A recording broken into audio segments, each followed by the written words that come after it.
2026년 예안교회 한 해는 이 연결되고 사랑하고 성장하는 교회라는 표어를 가지고 우리가 함께 나아가고 있습니다. 우리가 2026년 한 해 연결되고 사랑하고 성장하는 그런 교회가 되기 위해서 우리 한 사람 한 사람은 하나님의 은혜로 넉넉한 그러한 사람이 되어야 합니다. 인간관계에 있어서 특별히 이 넉넉한 마음은 필수적인데요.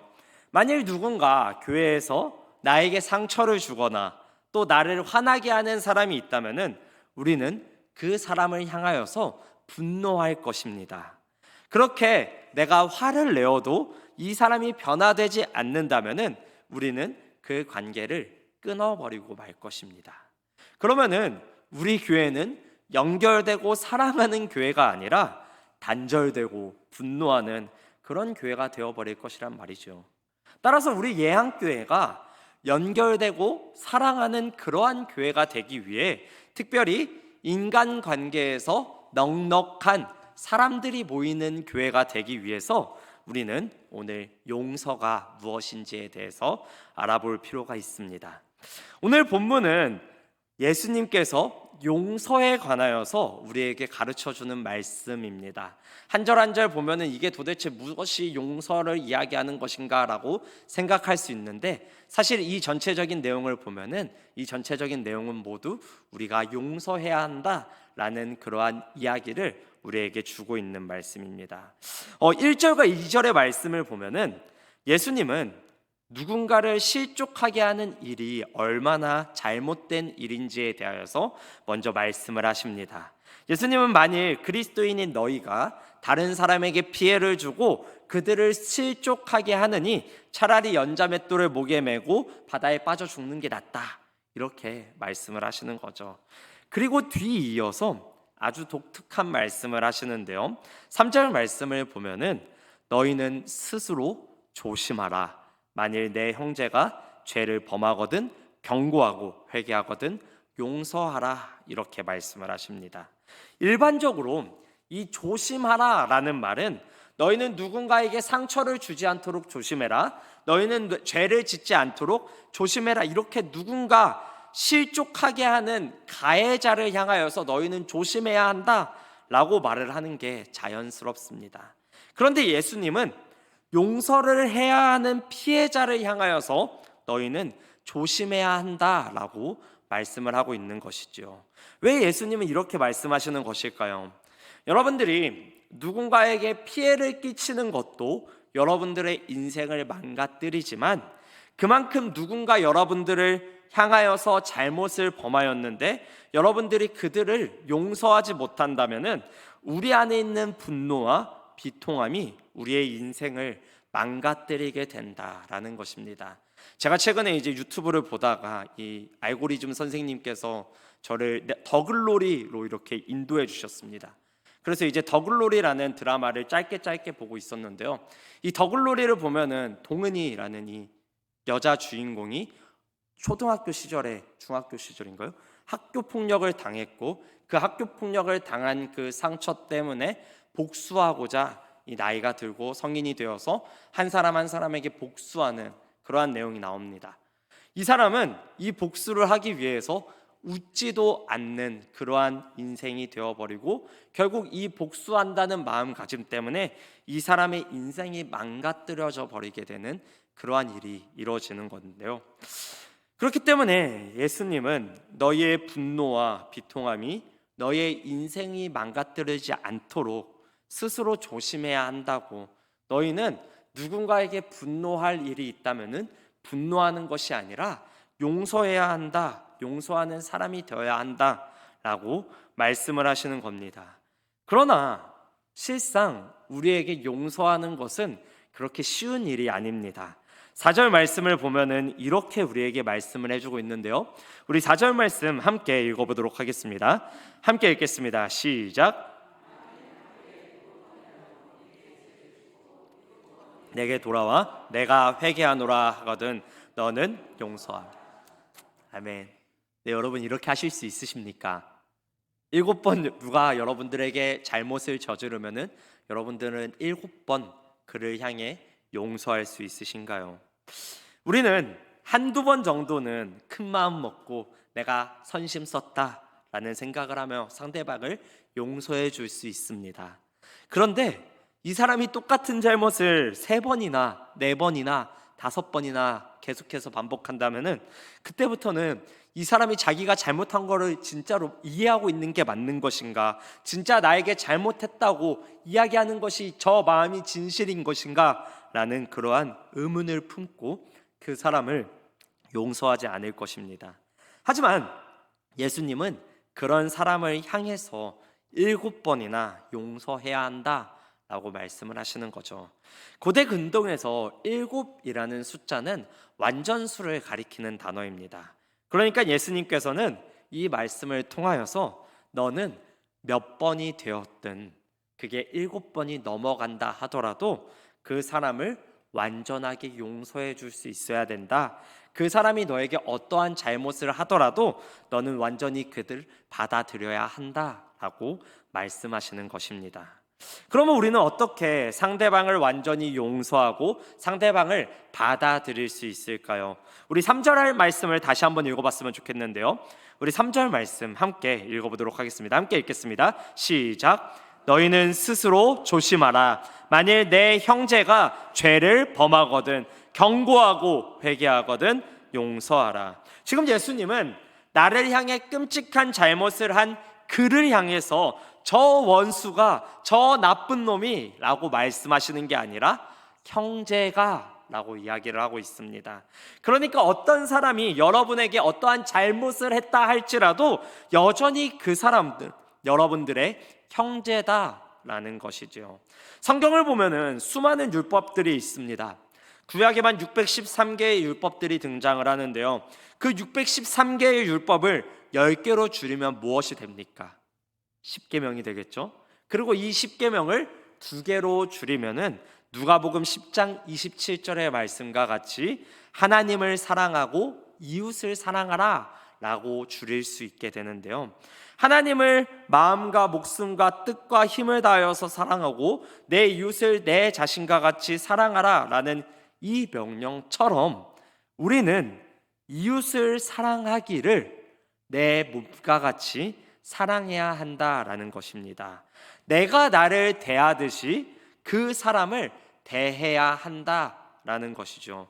그러나 우리는 스스로에 관하여서는 아주 관대한데 타인에 관하여서는 너무나도 엄격한 그러한 부분이 있습니다.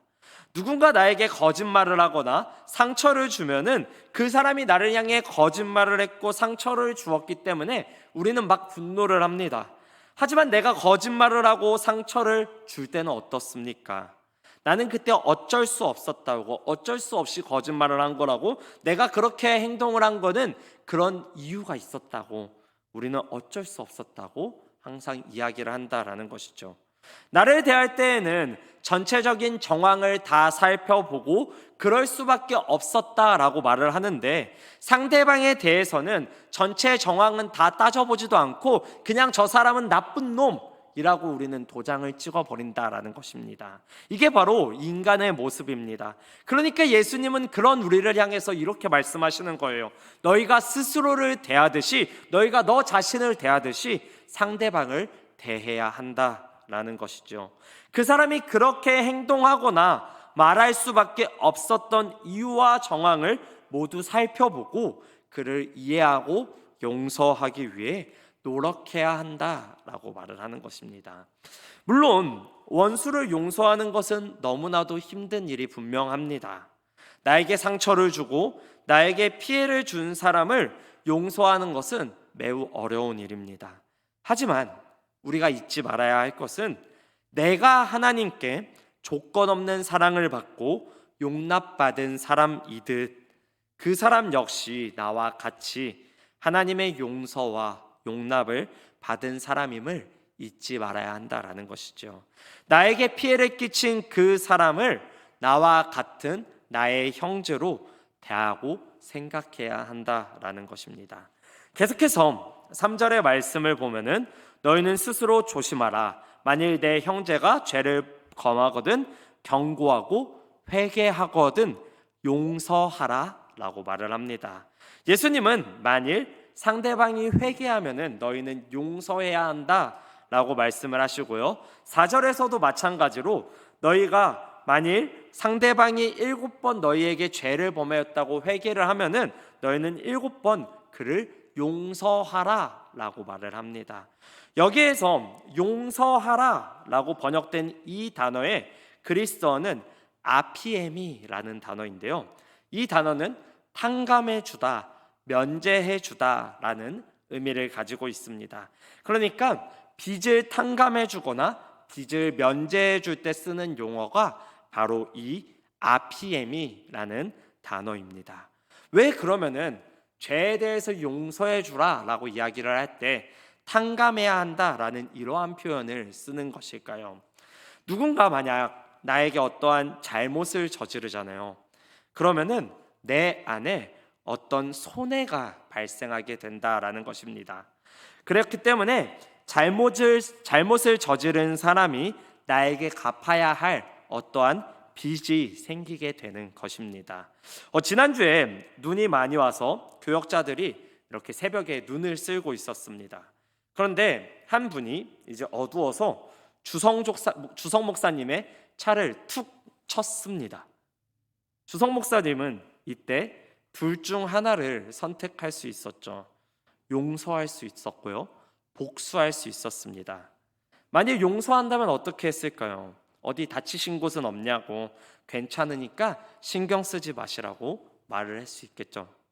그런데 이렇게 용서를 하잖아요. 그러면은 주성 목사님에게 남은 것은 무엇입니까? 찌그러진 차가 남게 될 것입니다.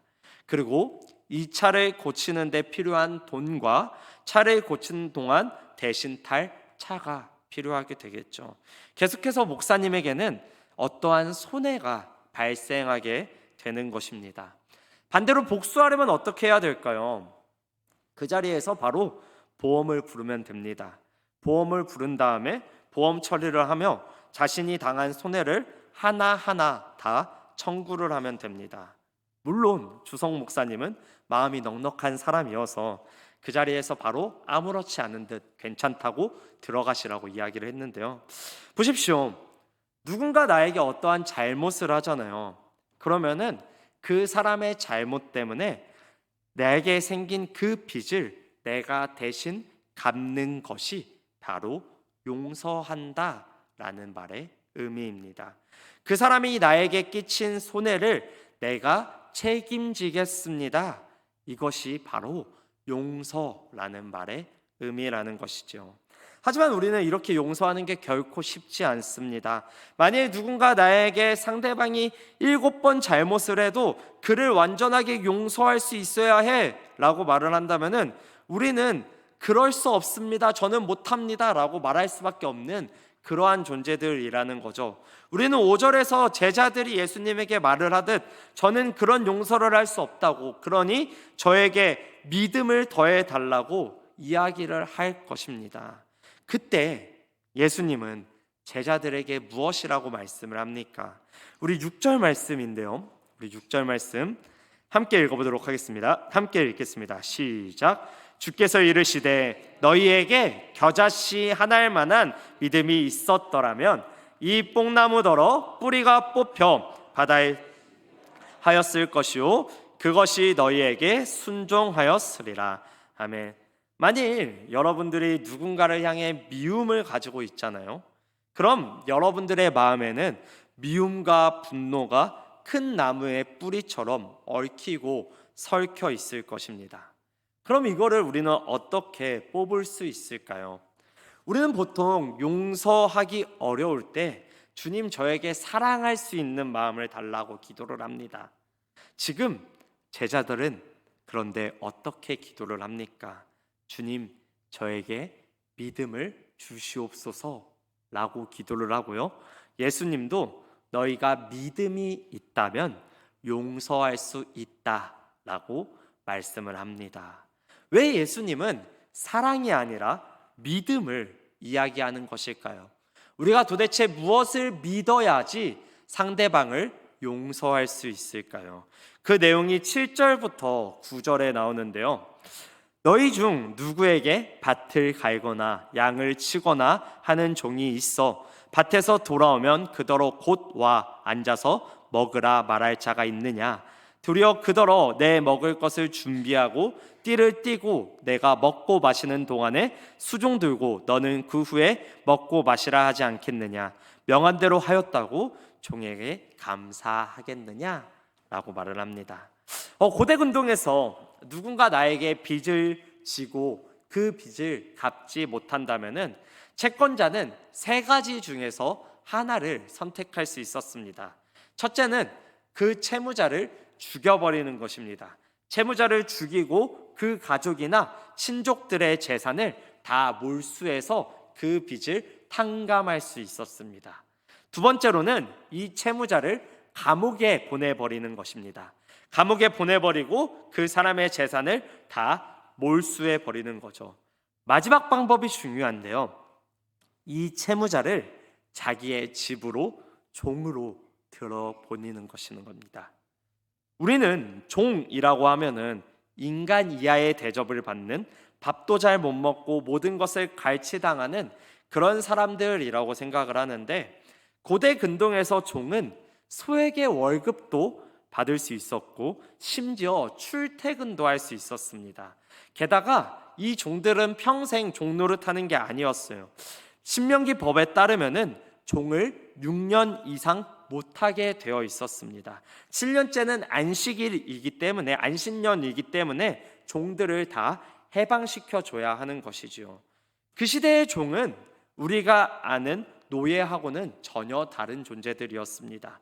오히려 직장에 다니는 사람들과 비슷한 그러한 존재들이었어요.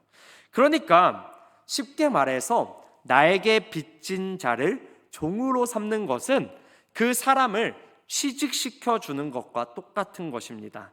그렇게 해서 자기에게 진 빚을 조금이라도 갚게 해주는 것이었죠. 따라서 당시에 내가 너를 종으로 삼아줄게 라고 하는 것은 엄청난 은혜를 베푸는 것입니다. 그 빚이 10억이든 100억이든 6년만 종 노릇하면 풀려날 수 있었으니까요. 이런 배경에서 오늘 본문 7절의 말씀을 보면은 집주인은 종에게 너가 열심히 일을 하고 왔기 때문에 힘들 텐데 먼저 밥을 먹어라, 아무리 내 밥은 내가 챙겨 먹을게 라고 말을 하지 않습니다. 아무리 힘들게 일하고 왔어도 와서 주인의 밥상을 먼저 차리게 하겠죠. 그렇게 한다고 해서 종에게 감사하지도 않을 것입니다.